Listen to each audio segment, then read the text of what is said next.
Hey everyone, welcome.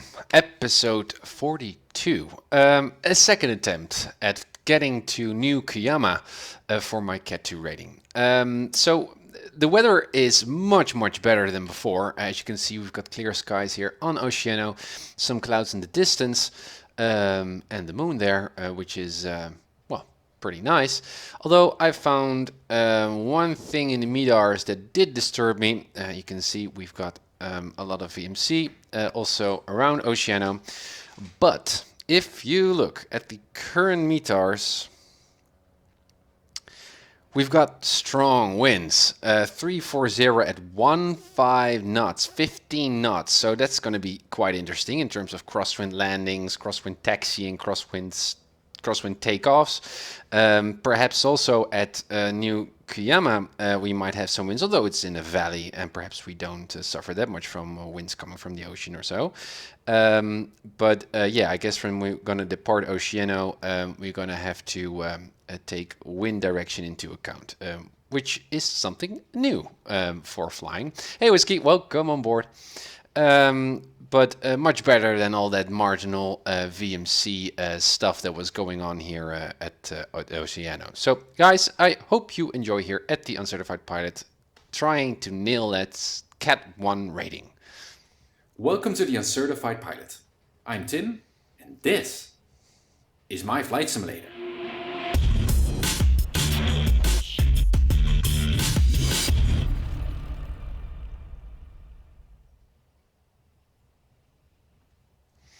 Hey, just Alex, welcome on board. Yeah, I started an hour earlier and I had the entire evening to fly. So there's even a chance of me doing the CAT-2 rating as well, as we have arrived, once we have arrived at New Kiyama. But we'll have to see how far we get at this attempt of the CAT-1 rating. We'll just see. Hey Scotty, welcome on board. Hey Dale, welcome.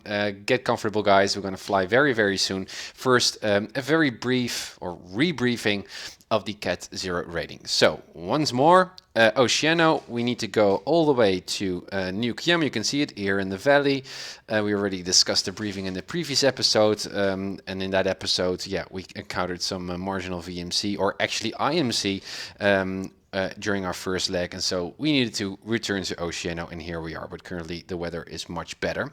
So once more, what are we going to do to get to New Kiyama? First, we're going to file a flight plan to PilotEdge. We're always flying on PilotEdge, and that, well, allows us to actually get past that rating, to get an endorsement that we actually did the CAT-2 rating. So that is what we're going to do very soon.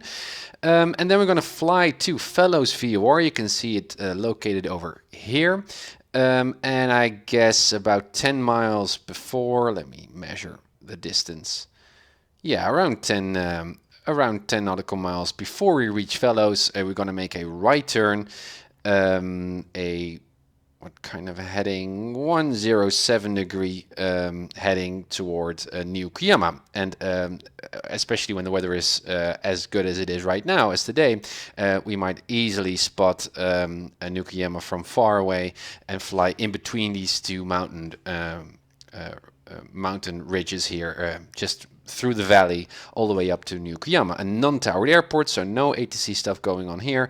And again, in F2, what we can do is set the Fellows VOR once more, and then the 129er outbound radial as a kind of additional reference point. So as soon as we cross that on our heading on that track, on our planned track, that second leg, and we hit that 129 radial, we know that we're very near New Kiyama, and well, we can raise our situational awareness if we haven't spotted New Kiyama already. Hey Lewis, thank you for hosting, and thank you Worst for hosting. Thank you guys. So that was the briefing. Well, what altitude are we going to fly? Well, I believed around 3,000 or so. Let me check the terrain once more. 2,000 I can see here. Well, obviously here we've got some higher terrain, 3,000, 5,000 feet, but we're going to fly that valley. So I would expect 2,000. Well, let me see what the airport elevation of New Kiyama is. 2,200 feet.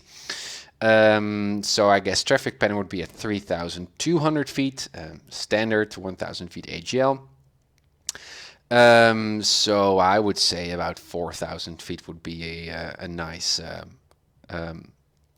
a nice cruising altitude, and again that is less than 3,000 feet AGL, so we don't need to worry about those cruising altitude, VFR cruising altitudes, so that will be just fine. We've got some visual reference points along the way. We've got the Twitchell Reservoir here, so I guess when we're going to depart Oceania, we're going to make a left downwind departure, left traffic, and then leave the traffic pattern area, catching that inbound radial to Fellows, which is going to be an inbound radial of 76 degrees.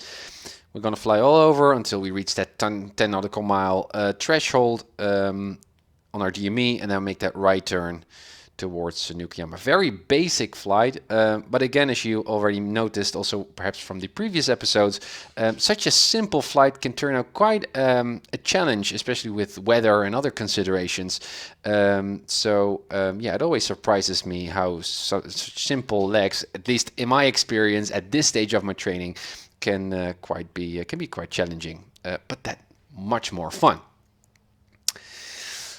Whiskey, yeah, no precipitation. Winds, yeah, I have noticed. We've got strong winds today, so that's our main concern. And they're coming from the 340. So departing from 29 here would be recommended. And I guess when we're going to land at the Nukuyama, we should also pick 28, although perhaps the winds over there might be not that strong and hold back of this because of this mountain stuff going on to the south.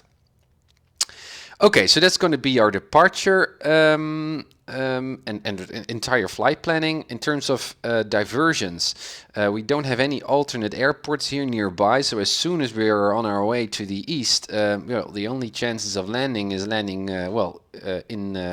just on the terrain, which isn't a good thing. I do see a road over there, which might be something that we need to look out for, because then if we would land, someone could pick us up and in case of an emergency, that would be a much better choice than landing far away from any urban area. What we have as well are some wilderness areas. You can see here to the south. And I don't know what that means in terms of flying. Let me see if there's any box there telling us. Usually it depicts something like you need to fly at least 3,000 feet AGL because these are national parks or something like that, and you don't need to disrupt those with noise coming from the aircraft. But I don't see any descriptions over there. There's a Mooney passing by. So that's nothing that we need to worry about, but I guess in terms of an emergency, well, we're just going to land at a safe spot there, heading into the wind. So that was going to be a westbound emergency landing somewhere around our route. Yeah. Anything else? There's our fueling. Let's have a look what ForeFlight is telling us. It's a 49 nautical mile flight. It's going to take us 9.7 gallons. 32 minutes, winds aloft include a 8 knot headwind. 8 knots headwind. Okay. What we're going to do is also have just a brief look at the weather forecast. I mean, the METARs only show the current weather, which is fine, but I'm much more interested in to see what the weather is doing in the next hour, because that's the time frame that our flight is going to take place. So once more, very general. No low or high pressure areas near the Southern California region. Let's move on. No rain participation, no precipitation forecast in our area. Significant weather. Well, you can see here on this is Tuesday, right? 06 Zulu is now 16 or almost 17 Zulu. So this is the old one to the left, the old chart, the dated chart. You can see some marginal VFR to the VMC to the south of us and some moderate turbulence. Perhaps it has to do with the strong winds that we see in the METAR information right now. Then for 18 Zulu, which is in about an hour or so, there is still warnings of moderate or greater turbulence. So again, winds. Those are a concern to us during this flight, especially when we're going through those valleys. We need to be very careful of updrafts and downdrafts, and so it's also very good to have a safe spacing between the terrain and us. So in case we have a downdrift, we have some time to adjust. US Steeler, thank you for hosting as well. Thank you guys. Thank you so much. Much appreciated. Okie doke. Moving on. Whoop. That's the air mats. No air mats in our area. Also for 1800 Zulu. No convective SIG mats active. Ceilings for 1800 Zulu. Well, we've got clear skies, as you can see right now, looking out of the cockpit. You can see some cloud depictions over there, as you can see that circle over there, the tiny one, which is a bit to the west of us. And I already showed it at the beginning of the episode, but just have a quick look once more. You can see if we look at the west, you can see very far in the distance some clouds coming above those, showing up above those trees. So perhaps that's that stuff that we're seeing right there. Which is interesting. You can see how well you can use these weather reports when you're using Active Sky. Okay, this is for 2100 Zulu, so that's far beyond our flight today. Visual clouds, well, as you can see, clear skies, not a lot of visual clouds going on. Infrared might also confirm that.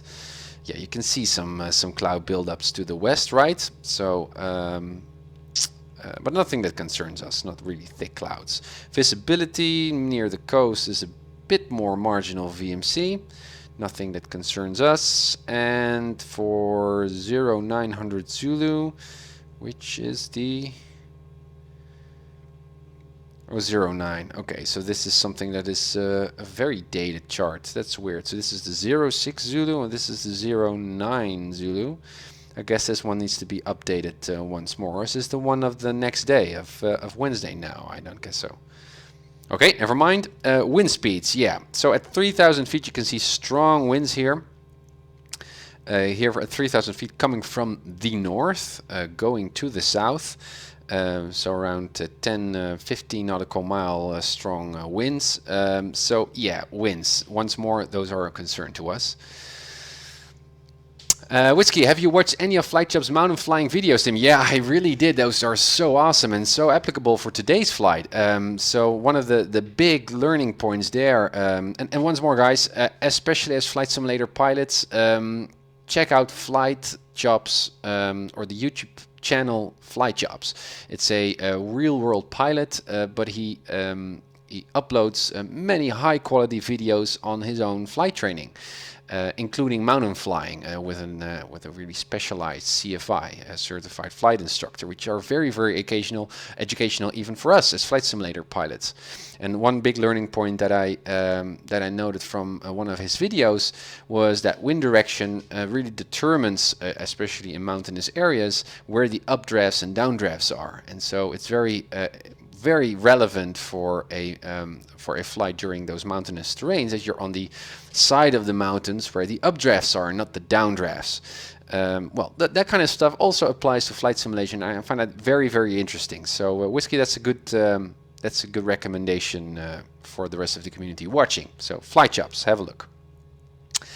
Anyway, 3000 feet, so this is going to be around our cruising altitude. When we go much more high up, I guess the winds will be less.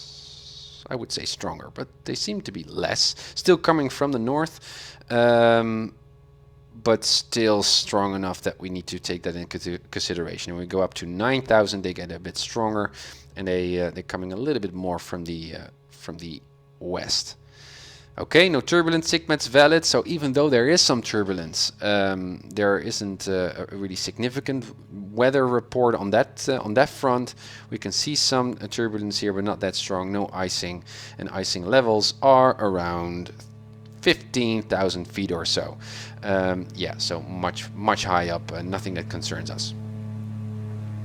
Okay, that's the weather. Strong winds. Very curious to see how that turns out. Also, we need to take into consideration that those winds during taxi, right? Using crosswind correction, which is also something that I didn't do that often, that I should remind myself. Okay, so that's going to be our flight. Anything else? Let me check the checklists. Route, airports, runway, airspaces. Oh yeah.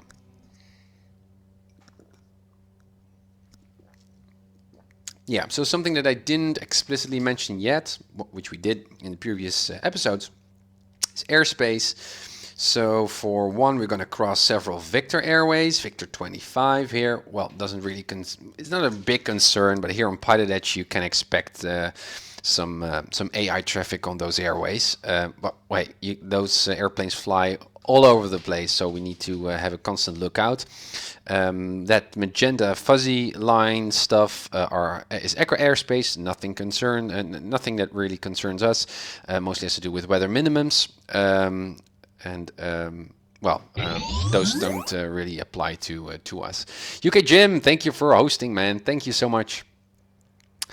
And what's more relevant here is to the south are those restricted areas here, restricted area 2516, and obviously Santa Maria airspace, and to the north of us, San Luis. So especially when we decide to sightsee the place here, we need to be very mindful of those airspaces. But hey, we're going to do our CAT rating flight, so we're going to go straight out east, downwind departure, heading out to the east and out of here. So I guess airspace is not a big concern. Also around New Kiyama, there's not a lot of interesting stuff going on. To the south here, you can see that military corridor airspace once more that we crossed in a few episodes before. But during this flight, no problems at all. Okay, airspace, weather we checked, altitude we checked, so 4,000 feet will be fine. Diversions, frequencies, we're going to tune in. Well, not a lot of stuff going on. I guess my radios are still tuned. Based on the previous episode and the stuff that we already did. Fuel, well, 9 gallons, I think I have enough, but we'll see soon enough. And weight and balance is in the plummetal. Flight plan, let's file a flight plan. Again, so PA, flight plan, VFR, aircraft identification, Papa, Hotel, Tango, India Mike. We are a Cessna 172. We've got very basic old school equipment on board, slant alpha. True airspeed is going to be around 100.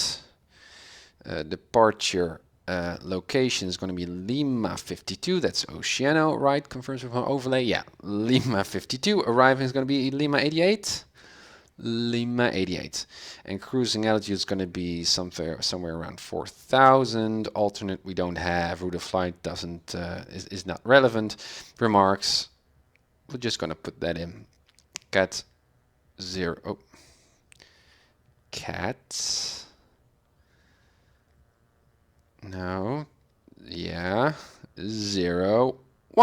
VFR Papa Hotel Tango Mike Cessna 172 slant alpha 100 knots Lima 52 Lima 88 4000 CAT 1.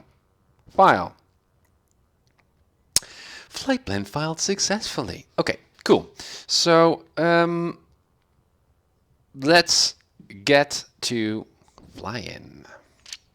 Thirsty. All right. First thing that we're going to do is reset cabin. So let me first see if my TrackIR is working. And yeah, it is. So control wheel lock removed, parking brakes are set, life vest and oxygen, we pretend we have those on board. The fire extinguisher, doors are closed, windows are closed, ELT is set to auto, cabin air is open, heat not, flaps are up and they are up.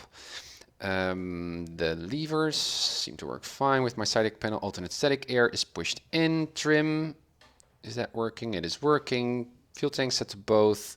Cutoff is not cut off. Let's move up. Transponder off, off, off. These are on. This is good, good, good. Circuit breakers are all in, off, off, off. And the fuel pump is on as always. As soon as again, I mentioned this a couple of times, but when I turn a switch here on my Saitek panel, automatically the fuel pump is turned on. Still need to look into that.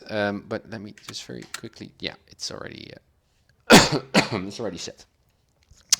All right, that's the reset cabin. So then we're going to turn on our batteries, turn on all the lights, landing lights, taxi lights, strobe lights, nav lights, and the pitot heat. And we're going to remove the pitot tube cover. Let's also remove the wheel chocks and go outside and have a look. Taxi lights are on, landing lights are on, position lights, strobe lights on that side, and position lights are on that side. Beacon is on, and let me, oh yeah. Yeah, it's on. Okay. Stall horn, and we need to check the pitot tube. And the pitot tube heat is actually working as well. Okay, cool. So landing lights off, taxi lights off, stall nova lights off, and pitot heat off. Then we move on. Avionics on. We hear a beep, full illumination of the autopilot, yes. Then flaps down. Recognize the flow, guys, that I mentioned a couple of episodes before. It really helps if you just memorize the flow rather than the individual items. Flaps go down and they went down in sync. I should have done the flight control test before I did the interior checks here. But hey, we put those in memory. Let's put the transponder to test. Yep, all the digits are working. Hey Cloud, welcome on board. And P3D Flyer, welcome. Freak is going to do very soon. Those are all set. Then the annunciator panel, usual warnings when our engine is off and all the lights are working. Fuel, we've got around 14 gallons in each tank, which is plenty. Temperature is not a great concern, not a concern at all. And our circuit breakers are still in, and that's about it. Avionics off, batteries off. Okay. Then we're going to do our exterior pre-flight, our walk around, shift 8. There we go, no dust or other stuff here in the pitot tube. Baggage door, it is still locked. Tie down is removed. Have a look here. Do we see anything suspicious going on here? No, seems to be just fine. Good, connecting rod is still in. Connecting rod here. Screw is still nice and tight. There's a trim tab. There's a small wiggle, which is good. Flaps here as well. Seems to be just fine. Wingtip, ailerons. They look good. Moving on. Tie down is removed. Wear and tear seems to be just fine. Fuel sump, good color, no contamination. Fuel. Actual fuel, yeah, around 14 gallons, so that confirms what we see on the fuel gauge. Oil between 8 and 6, getting lower with each flight, still enough. Fuels up at the engine, good color, no contamination. Nothing here in the intakes, no bird's nest or other stuff. Oh, that should be the next check. Well, it doesn't really matter. Propeller blades are intact. Whoa! Oh, there's another PilotEdge aircraft over there. Then the intakes, well, they are clear. Also the fuel, the air filter here at the bottom we should check is clear. Then the static air is clear, unobstructed. Around 15 gallons. Once more here is fine. Fuel sump, good color, no contamination with water. Wear and tear, none. Titan is removed, stall warning, well there's no obstruction, nothing dust or stuff that's in there, rubble. Fuel vent is clear. Other wingtip, ailerons, control arm seems to be just fine. Wiggle, and everything seems to be connected just fine. And that completes our exterior walk around. Great, so no reason to visit the maintenance hangar. Yay. That leaves us with the next checklist item, and that is before our before engine start. So that starts that particular. No, let me first do the control, the flight control test, which I didn't do. So right, this one goes down, that one goes up, all the way around. That one goes down, that one goes up. Elevators push up and down. Let's check the elevator trim to see if this is actually working, and it is. And the rudders work as well, and our parking brakes are still set. All right, so that completes the checklist, and now we can move on to the before engine start. Briefing. So once more, very brief. We are going to depart runway 29. 29 is to the left, departing to the right. So we're going to taxi all the way over there and then depart as usual. A left downwind departure. So that means using the, thank you for following, Mike, thank you. We're going to take off like this, then base, then downwind, and then we're going to catch that that inbound radial to Fellows. That's going to be the plan. Sticking to traffic pattern altitude first, but then climbing to 4,000. We head over to Fellows, 10 nautical miles before. Thank you guys for following TechWhip. Thank you. Welcome on board. Then we're going to make that right turn to a degree of around 100, heading to New Kuyama. 122.9 is the CTEV I see. Cessna 172 Sierra Papa. That's, by the way, quite interesting when my aviation stuff, avionics are still off, but I guess that's something in Prepar that doesn't work quite well. In X-Plane it works quite well, the whole electronic equipment with PilotEdge. When the stuff is off, you don't hear PilotEdge pilots, but here on Prepar it seems to be a different system outside of Flight Sim. But hey, not a biggie. Thank you guys, thank you for following. John Kelly, thank you, welcome on board. So those are frequencies we're going to set very soon. So that's going to be our very short briefing here.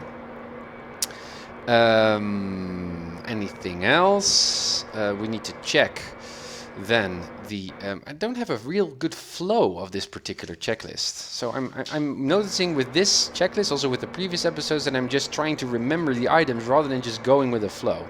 So you first start with... This is the flight planning. You also check with the passengers, with you guys. Guys, you're sitting comfortable. This is what we're going to do. And there's also some very interesting episodes, actually. Some very interesting videos on YouTube on passenger management. So if you're going to fly with a friend or with family, what kind of stuff that you can expect and how you as a pilot in command can manage all those different behaviors and expectations before even your flight. It's part of your pre-flight checks, which is very, very interesting. But hey, let me have a quick look before engine starts. So it starts with that passenger briefing, then a pilot briefing, which we just did, and then presets for engine start. Right. So then you first do the circuit breakers. So you first check whether those are in. Okay, so we're starting here. Then beacon light, navigation light. So we go down and we check whether those are, well, on or off. Doesn't really matter. Beacon light is always on. Navigation light is only on when it's night or IMC. Then we move on to the right, avionics verified it's off, then brake, test when the brakes are firm, parking brakes, and then the fuel tank selector. Okay, so that's a nice flow. I've already ordered the items for each checklist here, which is a free download, guys, on uncertifiedpilot.com. This is a PDF free download for the A2A 172. I already ordered the items in a flow, but I couldn't remember the flow anymore. But this is just a straight down flow. So the before engine start is... circuit breakers are in lights, navigation and beacon lights, then the brake test, parking brakes and the fuel tank selector. Right. So we check that, only the beacon is on. Let me check differential braking, works just fine. Parking brakes reset and fuel tanks are set to both. Righty. And then we can start with the engine. John Kelly, I was following you before, just thought I needed to refollow. Awesome. Well, refollow anyway. UK Gym, not base, it's crosswind, right? UK Gym, I'm noticing also on YouTube some comments where I'm mistaking crosswind for base, or the other way around, which is very correct feedback, although I totally know the difference between crosswind and base. While I'm chatting away here on the channel, I confuse the two. So what we're going to do here today is we're going to depart left downwind. So we're going to crosswind and then downwind, and then we head over to the east. That is what we're going to do. Yeah. So the flow. So now we're going to start with the engine. Okay. Parking brakes are set. Blah blah blah. First, what we're going to do is turn on the batteries and prime the engine. Fuel pump on. 1, 2, 3. Cut off. Throttle in. And shall we also just close the door and fasten our seatbelts, perhaps? Should also be part of the flow. So I guess before engine start should actually also include closing the door. So that kind of disrupts the flow. It's not a straight line down, but it also includes the the windows and the door. Okay. Anyhow, we're gonna start the engine. Is there anyone walking around the propeller area? I think not, so clear prop. Yeah, does it go? Yeah, it does. Whoop, there we go. 1200, air oil pressure's coming up, good. Generator on, batteries, or the avionics on, I mean. Flaps are going up. Virtual headphones, much better. And we're gonna lean for ground, something like this. Reset to 1000. Okay, allow the engine to warm up. It's still a bit cold, as you can see.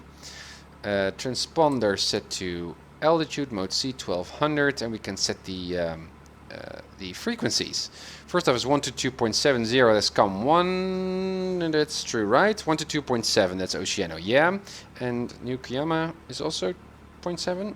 No, that's 0.9.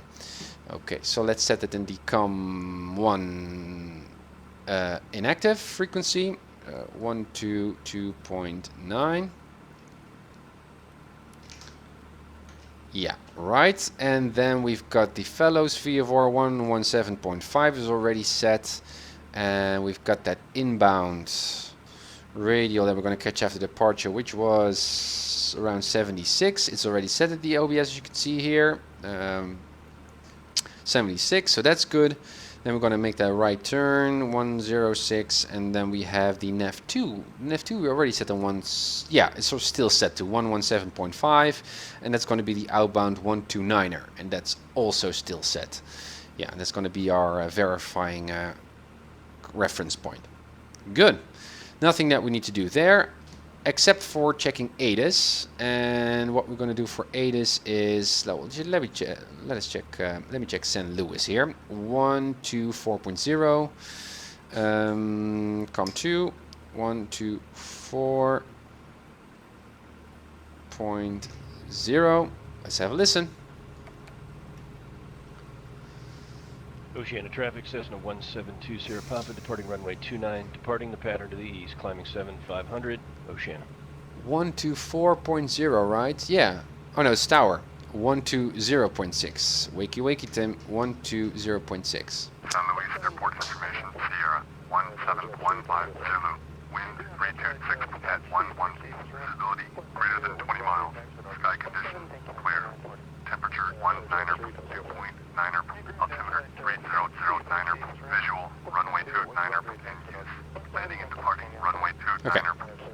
So winds are a little bit less than the latest METAR that we read. So around 11 knots. Still, well, a strong wind, I guess, for student pilots here. But it's interesting. Hey, Mike. Yeah, you're right. It's the tower frequency. I totally missed that one. Tim, what are your NVIDIA anti-aliasing settings? I have no idea, and I will look those up after the flight. I actually experimented a bit with those settings, I remember, and I noticed that the highest settings weren't necessarily the more the prettiest, in my opinion. So for example, I like the distance to be a little bit more, well, not blurry, but it can fade out a little bit. And if I turn up the settings all the way up, those become quite crystallized and pixelated, and I don't really like that. So I'm not really running on max settings, but I will look that up for you. And otherwise, comment on YouTube or on Twitter, and I will do that right away. Okay, so that is set. COM radios, these are set. Heading indicator is still synced with the magnetic compass. Heading bug is set to 29, that's good as a departure runway. But what we can do is, well, it's a little bit of a for dummies kind of application to use the heading bug for your traffic patterns. It's also perhaps much more handy, especially with stronger winds, to set that as a wind direction bug. So that would be 30, what was the wind? METAR St. Louis, 340. So yeah, around here. So then I know how to use my crosswind correction. Okay, engine temperature not in the green yet, but good enough for us to taxi. Okay, guys, here we go. No one around. Other pilot was already gone. I heard something on the CTEF frequency here. That's the Mooney, so that's AI. Yeah, so let's have a run here. Brake test works just fine. Turn indicator, slip indicator is working. Heading indicator is working. Attitude indicator is stable. No, we're not going to cross here because of that AI traffic, so we're going to wait patiently. I guess in the real world here, if that would be a real pilot, we could just announce that we have the plane in sight, so that the other guy who is departing knows that we see him and he doesn't need to worry. Hey, hey, hey. Okay, no one on final there, no one on the runway. Oceania traffic, Skyhawk, Papa Hotel Tango and Mike is crossing the runway midfield, taxiing to runway 29, Oceania. Again, I shouldn't really repeat the my registration because it doesn't. It isn't meaningful at all because there are only other pilots here. There's no tower controller, so no one has a radar of a blip Papa Hotel Tango and Mike on its on its screen. So rather, it's much more quick and as informative. Just mentioning this is a Skyhawk crossing midfield. Come on, Tim, a little bit more speed here. Or Skyhawk, or yellow black Skyhawk, but on PilotEdge our color schemes are not shared online. Engine is slowly warming up, which is good.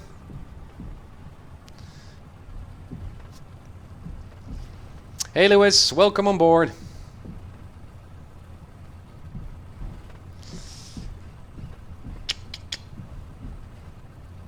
Ah, man. I'm looking forward to fly tonight, guys. We've got some time, or I've got some time at least. So perhaps there's even some time for me to do my CAT-2 rating, even when we get to Nukuyama. Thank you for following, Mage. Welcome, welcome on board. Fasten your seatbelts, because we are about to depart. Clear skies. Don't see those clouds in the distance anymore. Not that those worried me, but hey, still.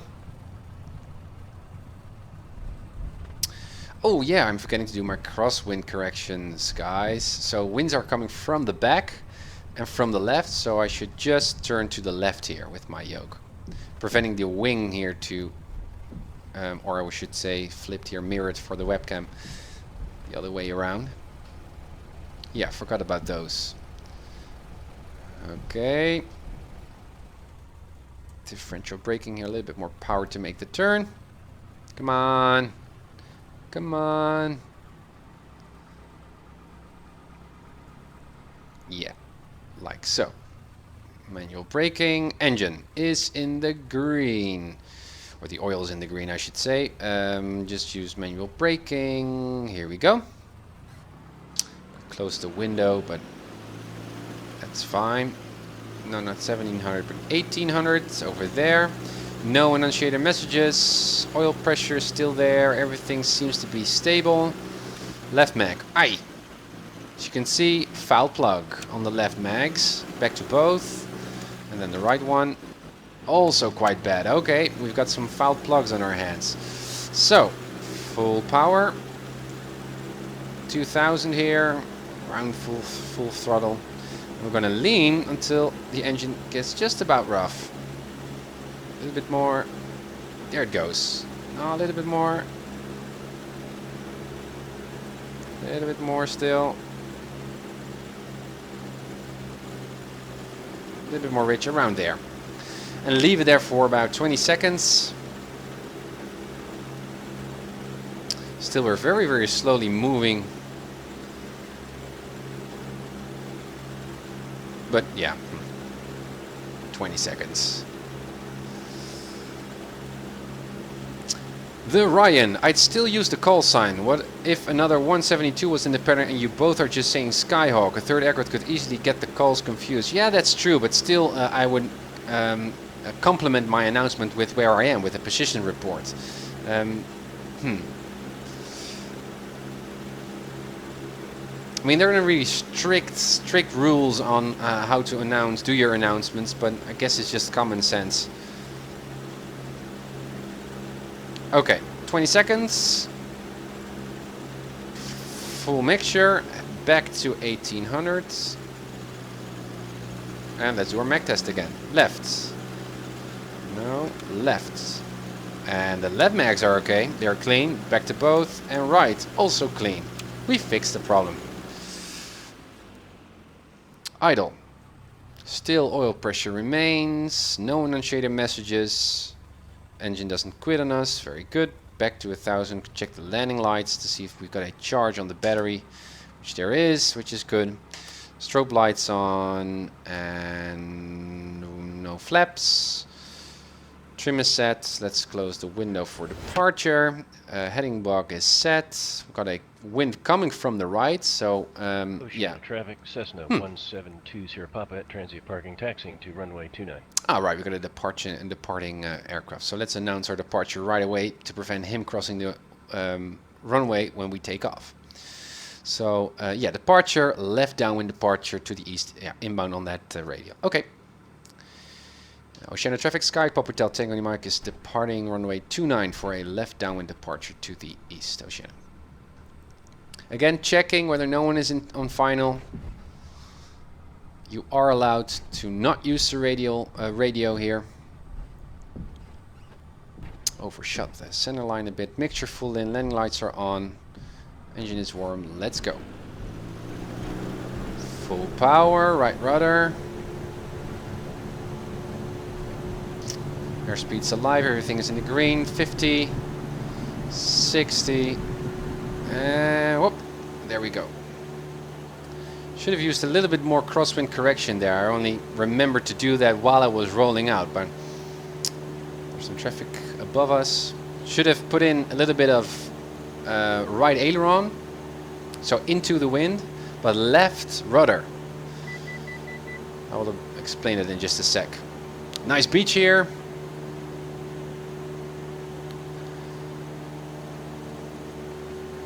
Love the scenery near Oceano.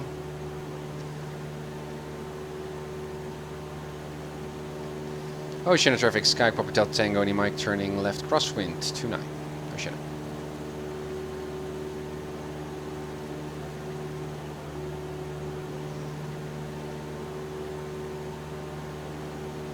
Not too steep of a turn.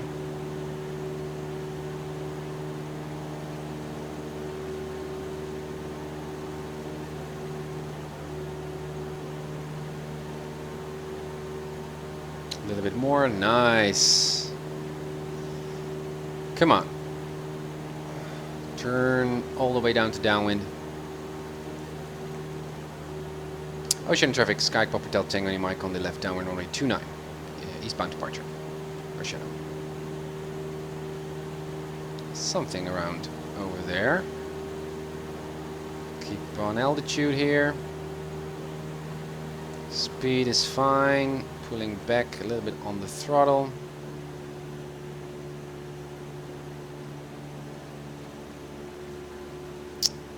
Okay. There's Oceano to the left of us, parallel with the runway. A little bit too high, but that's okay. There's our inbound leg. Hey Ben, welcome.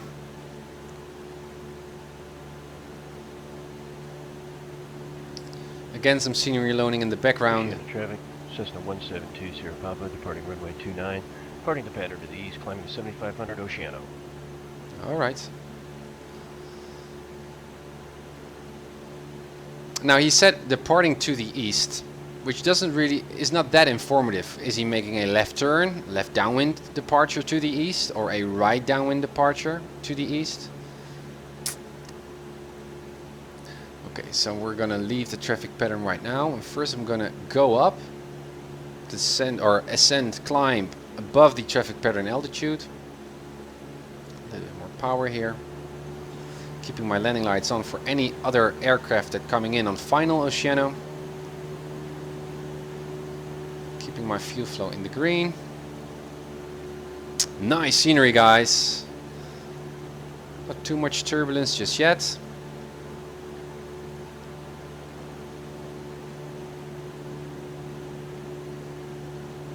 Let's already head a little bit to the left here to catch that radial. There's Oceano. Not too high up, a little bit too high pitch.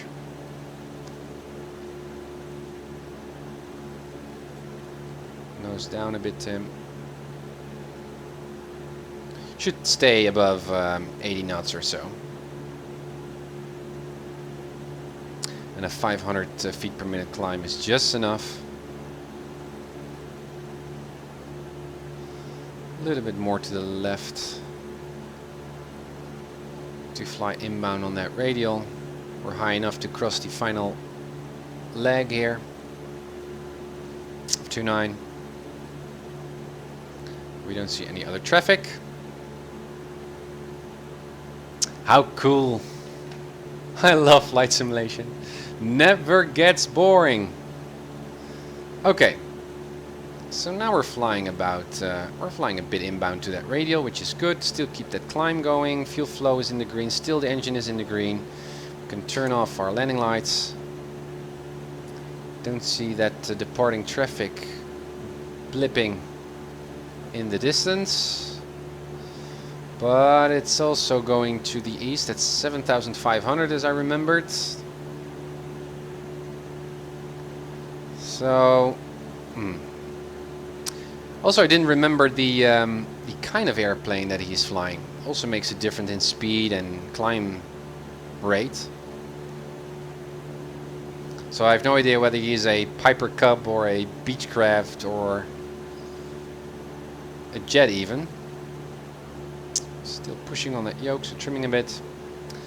Say mate, keep up the good work. I've been working through all your old videos on demand. Love it. Thank you, Ins. Thank you so much for your acknowledgements. A lot of stuff to watch on YouTube. But I guess, or I'm hoping that it's somehow informative and educational. Also inspiring to get into the world of flight simulation. Still keeping on that climb. There's some terrain there.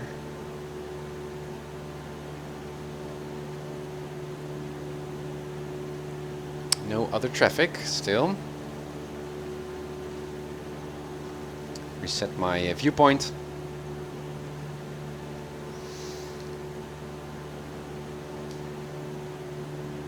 Highway over here.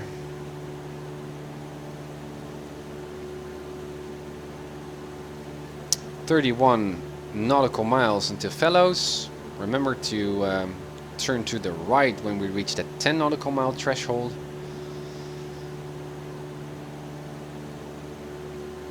Whiskey, Tim, I missed a bunch of episodes in the middle. What was the logic for switching down from the Skylink to the Skyhawk? Well, it's mainly because I have been flying in the real world with, well, just once with a customer of mine who has a private pilot license, flying the Skyhawk, and already in preparation of my own flight training, real world flight training in the future, I thought, well, might be more beneficial for my training to fly the A2A 172, because chances are I will probably do my flight training in a 172. So that's why I turned to the 172 of A2A. That's 4,000 feet. Pushing on that yoke. Allow the airspeed to increase a bit.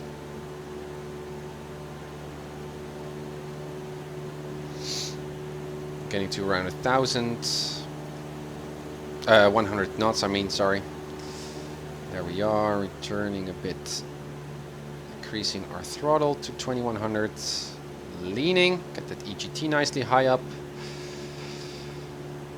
There it goes.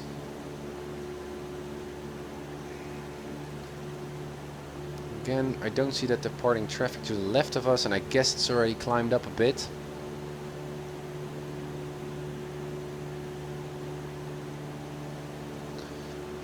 leaning a bit more to see if we can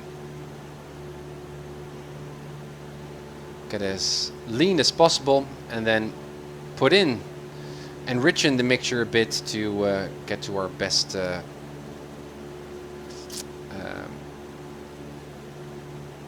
how's it called? Economy. A little bit nose down trim.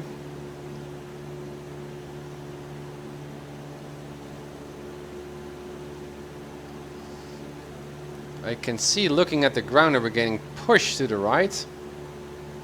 Just pick a mountain peak here and you can see we're drifting to the right, so that's a strong wind coming from the left or from the north. That might explain why we're not catching that radial yet, because even though we're pointing to a right direction to catch that radial, we're just being pushed to the right. So in order for us to catch that radial, it might even be a more aggressive turn here, more aggressive heading. So let's get to 3-0. Interesting. So ridge of peak, or this is just peak EGT, and now we're gonna put in, enrichen the mixture a bit, so we're 50 degrees below it, and that would be best economy.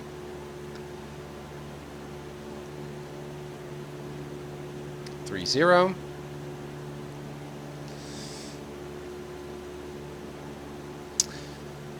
Dum dum dum dum dum.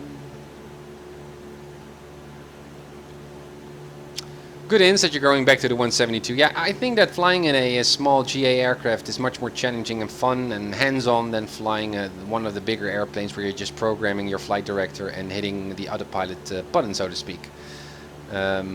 Also much more close to the terrain, so you can enjoy that expensive scenery packages. We're now about 10 degrees below peak, so a little bit more leaning, or a little bit more enrichening the mixture here. Getting down here, a little bit of a downdraft. And as you can see now, flying a 3-0 heading, you can see the heading, or the OBS here, the needle is creeping in on us. Terrain-wise, we're still okay. DME is reading 24 nautical miles, so that's good.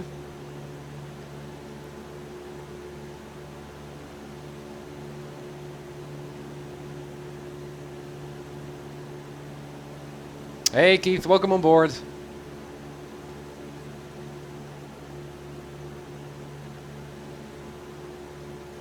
Going unbearably slow. Yeah, that's right. You do have to have some time to do these flights in a Cessna 172. I would also... Hey Keith, I've got a question for you. Are we also allowed to use the Skyhawk to do all the I ratings? Or is there at one point an I rating where you're required to use a Beach Baron or a jet to do those?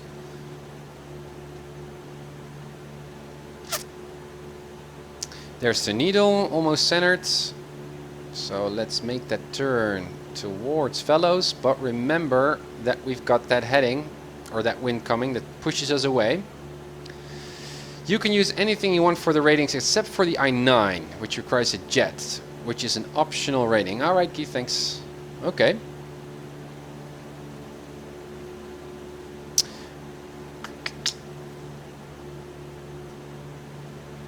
Well, I'm hoping actually that A2A Simulations will release a twin around the time when I start season 2 of my channel, doing the I ratings at PilotEdge, so I can start my I1 rating with a twin engine aircraft, which also adds to my learning, I hope.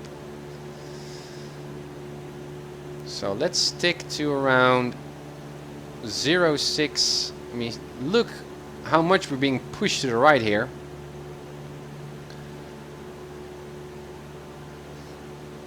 So let's see what the needle does.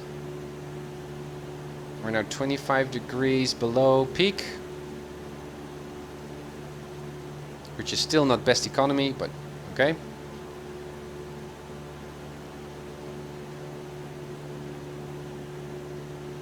No, a little bit more to the right still.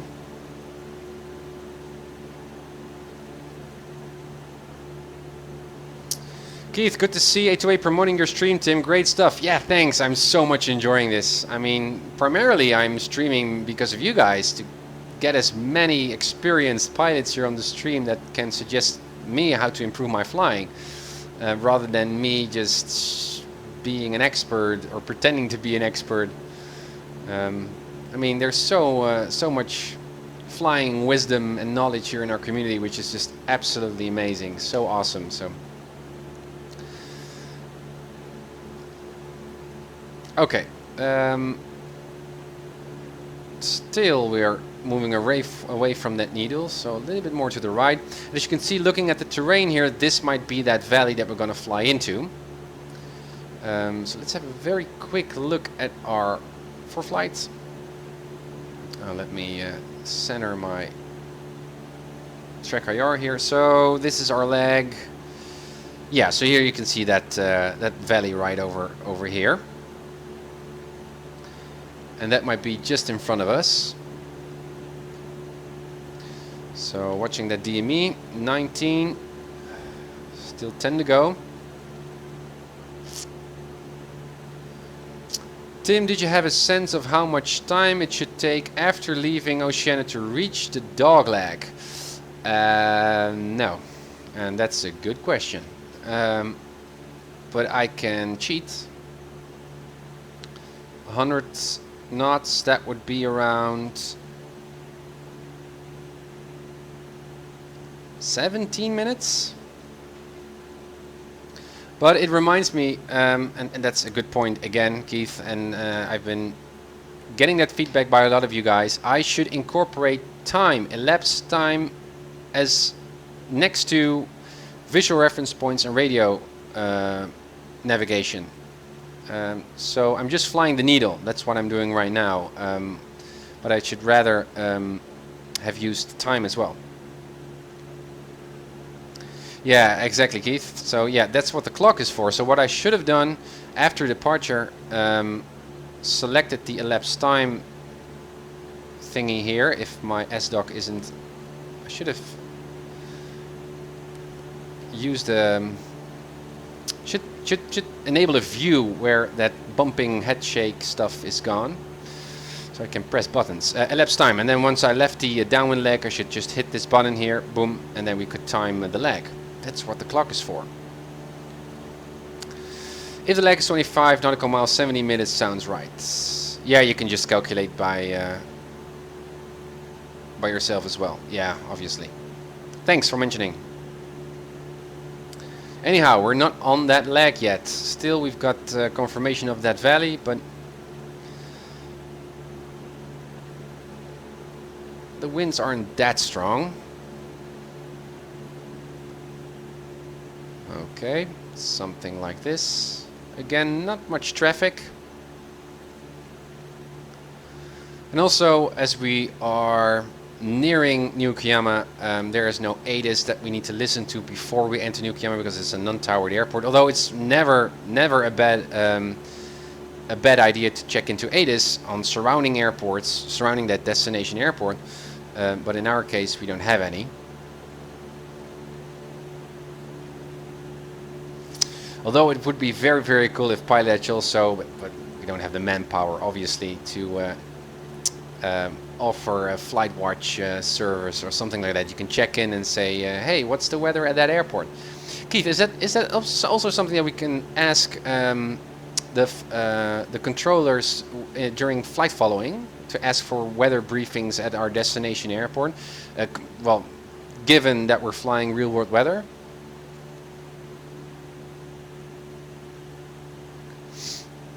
FlightWatch was retired earlier this year in real world. Oh, FlightWatch doesn't even exist anymore. Oh, okay. Didn't know that. But is that part of flight following then, or? They can't give a full briefing. That's not ATC function. Yeah, right. Okay. Okay. But flight service could give a briefing. Right.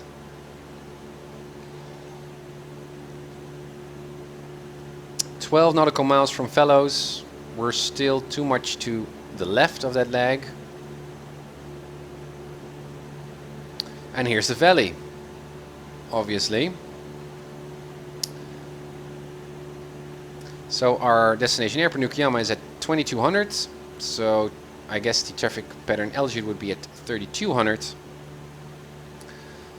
So that's about it will be 1,000 feet below our current cruising altitude.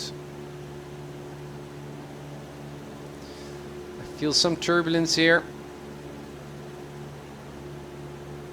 Not too much though, but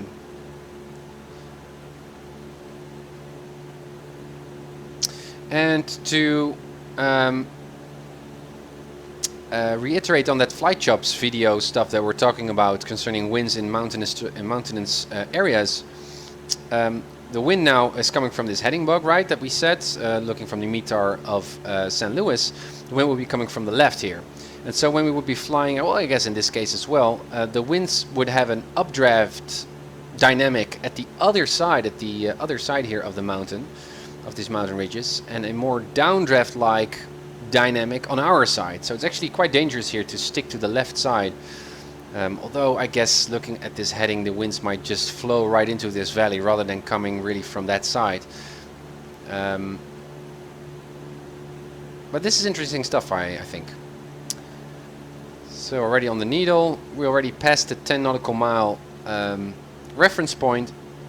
So we could start our turn to, what was it, 100? Yeah, 105. But again, taking into account wind, we might be pushed a little bit to the right here. We also see the road going here, which is heading all the way up to Nukuyama, I believe. Yeah. And a river.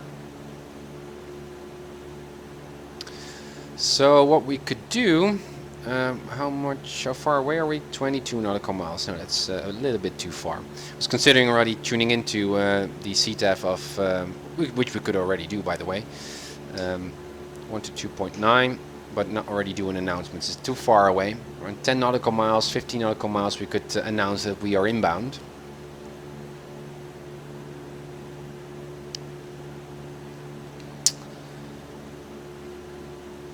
Yeah, Keith, you're right. So now I could have reset the timer. Yeah, making that turn, which we could do just for fun's sakes. And we're a little bit late here, but yeah, that clock should be also a central, or the timer should be a central visual point there during my cruise.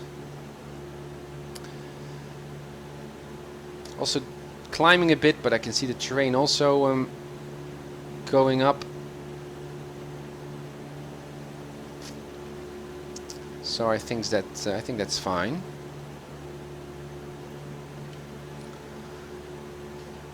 In the valley. No other aircraft around us.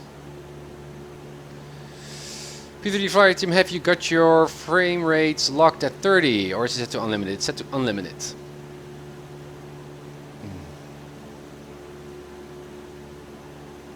I was tweeting earlier, I guess yesterday or a few days ago, about Star Citizen, a very modern space sim. Or space sim is not really a simulator, but it's more like, well, it's something like a space simulator. And just getting frustrated by the incredible high level of realism and gaming technology that goes in that game, and it looks just gorgeous. The landscapes and the clouds and this everything, the cockpits. I mean, it reminded me of how I'm so used at the current technology here used in P3D and also in X-Plane. If you look at those modern games, you see what's actually already available. I mean, this is still looking so, in comparison to those games, these landscapes, the scenery here is of such low quality. Although I really enjoy flying here with ORBX. Yeah. Just imagine those teams, hundreds of people working on a flight sim. Also, I think that Star Citizen was actually funded through Kickstarter. I know it's crowdfunded, I think. So I was kind of imagining or dreaming about starting up a project saying, okay, we don't need Dovetail or whatever. crowdfund a new flight simulator. How much would you pay up front?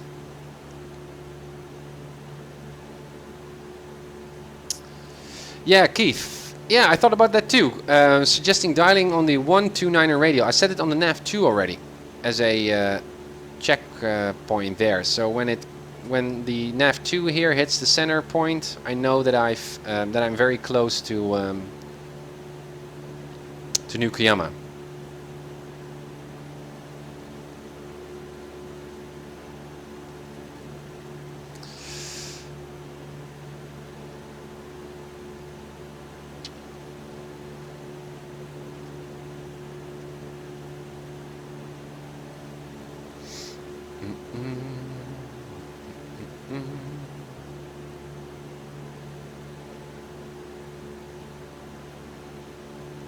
Still engine in the green, enough fuel, nice EGT, engine sounds just fine, altitude is fine considering the terrain here.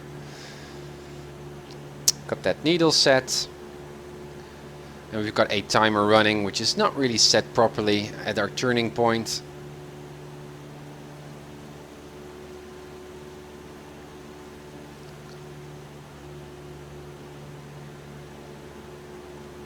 Getting pushed around here by winds, as you can see. Now we can push to the left a bit, and there's some turbulence.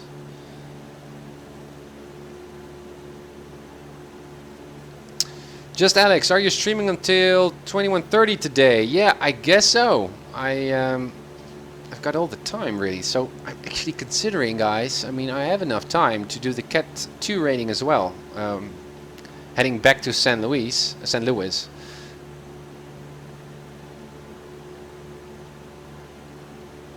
If you're up for it.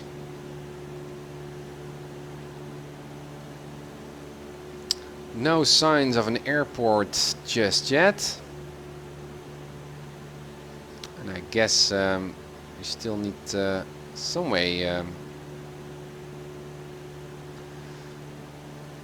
5.6 miles from Fellows. Let me check just from Fellows how far. Around 15 nautical miles. Yeah, also gives us an indication of where to expect Nukuyama.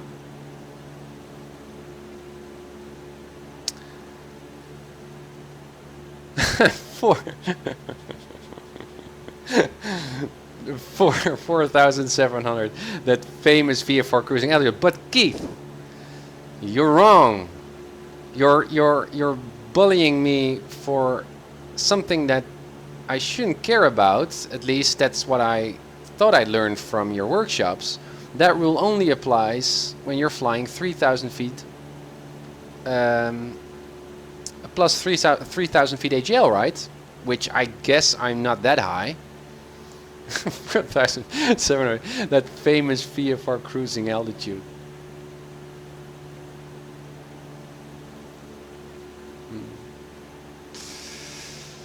Dum dum dum dum.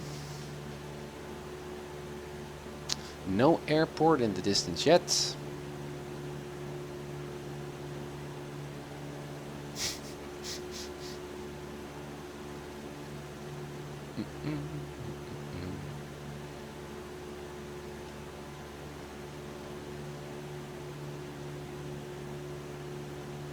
Let me see if you can also use some other visual reference point.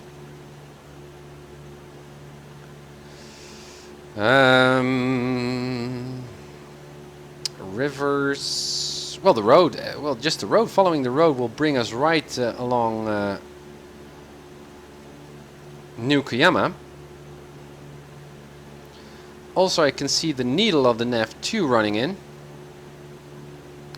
So that means, is there a city depiction over here? No. I would say that Nukuyama would be somewhere around here. At the turning where the road goes there to makes a left turn. Well, on the iPad on ForeFlight it doesn't seem like it. Yeah, I think it's over here. I think it's over there. Nukuyama. Okay, 122.90, 4,800. Inbound to land on runway 28. It's going to be a just a left downwind. So what we could do, not overfly the airport, but make it turn to the right here. Oh. And descend, and not climb, Tim, not climb. And make that announcement. There's the, yeah, about to the west. Okay.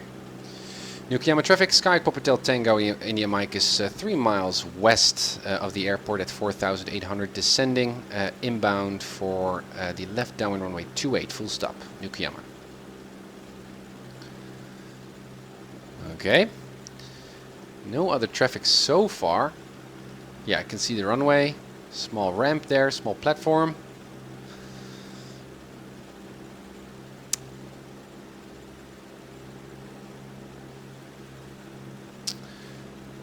What we could do is set the heading bug to the runway, but I'd rather just stick it to the wind direction, or general wind direction. Landing lights on, mixture full in. Engine is still looking good. Okay, speed, descending. 32, 100 would be traffic better than altitude. But I'm wondering whether my altimeter is set correctly, because if I look at the terrain, I believe I'm already on traffic pattern altitude.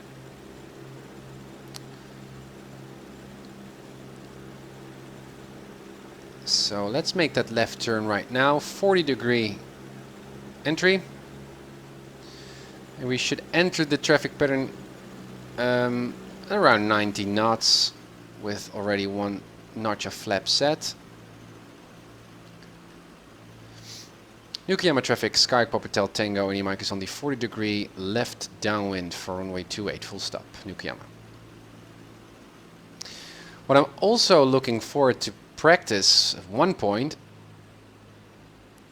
is flying a traffic pattern with other people in the traffic pattern, because that's also something quite new to me. So then you should not only do these announcements like I'm doing right now, like, hey, here I am, but you should also remind or let the other pilots know that you have those guys inside as well. Saying something like, got the Skyhawk inside on final, second to land, or something like that. Okay, a little bit more power here. Nukiyama traffic, Sky Popatel Tango, Mike is turning left downwind, runway 28, full stop, Nukiyama.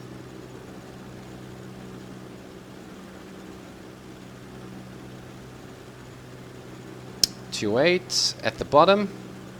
A little bit more power. I'm getting a little bit too slow here. And I'm sticking to this altitude because I think this is just fine. Airport elevation should be around 2200, so 3200 would be the right traffic pattern altitude. But it doesn't seem right to me.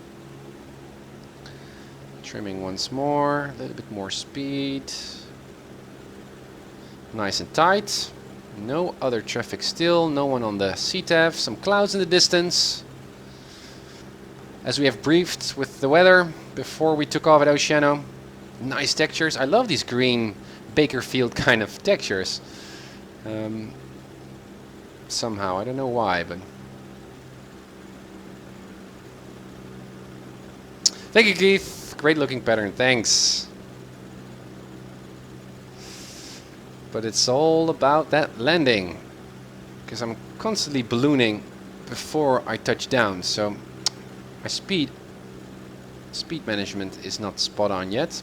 Let's make that turn. No one in front of us. Nukiyama traffic, Sky Popatel Tango, Mike is turning left base, runway 28, full stop, Nukiyama. Keep that descent going, I'm a little bit too slow once more. And 28 to the left of that heading indicator is over there. Speed a little bit less. That is crosswind. We're much too high up. Okay. Second notch of flaps. Let's try and see how far we can go. Yokoyama traffic, Sky Pop Hotel Tango, India Mike is turning final, runway 28, full stop, Yokoyama. Well, with some forward slipping, putting right yoke, right rudder in, throttle out, let's see, sinking with 1500 feet per minute, keeping that speed on around 80. And using this forward slip again with this much flaps is not recommended in the manual of the Cessna, really, because it disrupts the airflow flow that much that you might actually stall. Removing the rudder adjustment there. Okay, pulling on the yoke, so a little bit more nose up trim, getting much more slower than usual, so around 60 I'd like to be. A little bit more power in, again mixture's full in, okay. A little bit more power, again a little bit more nose up trim. Slower. Well, we've got a long taxi to go, so actually I should have just picked a touchdown point much farther along the runway, because now we need to taxi, but anyway. There we go, 50. Look how slow we can go. Nose up. Much better, but not that much of a flare still. But you can see I can go very slow. Flaps up, so we stick to the ground. Now this is the great disadvantage of picking that touchdown point at the beginning of the runway, because although I don't mind taxiing to the far end of the runway, we're now using the runway so that other pilots cannot land on it. Well, we don't have any other traffic here in the pattern, but you should rather use the runway as little as possible.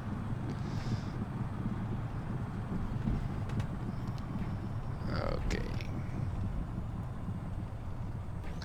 Yokoyama traffic, Sky Pop Hotel Tango, Mike is clear, runway 28. Yokoyama. And there we are. Landing lights off, strobe lights off. Lean, foreground. Okie doke. Not much going on here at Yokoyama. Where are we going to park? Well, I guess around there. But that means, I'm hoping, that we pass the CAT-01 rating. Yay! Although it's a very basic flight, I kind of like it.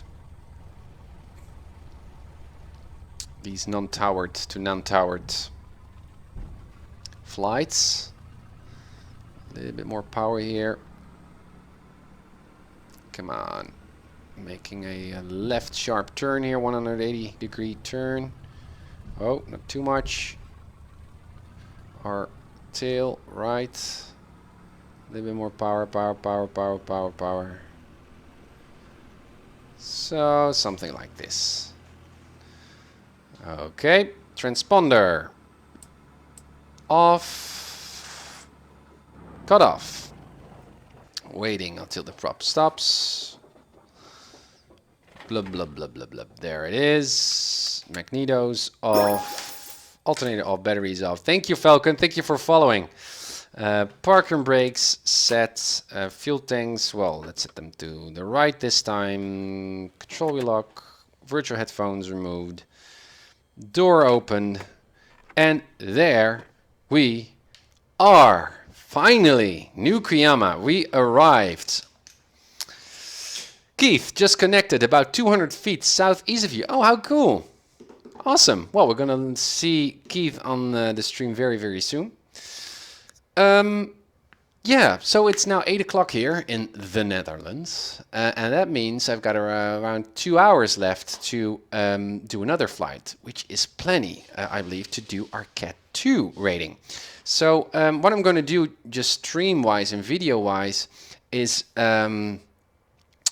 stop the stream for just 10 minutes or so, just need some more to drink here, perhaps something to eat, and then restart the stream again so I've got a new stream going, so then I can much more easily export it to YouTube, and I got a new episode saying, hey, I'm going to do the CAT-2. So that's what I'm going to do. But first, let me just very quickly have a look at what's coming up in the next episode, so you guys know whether you would like to stick around here as passengers, because I'd like to.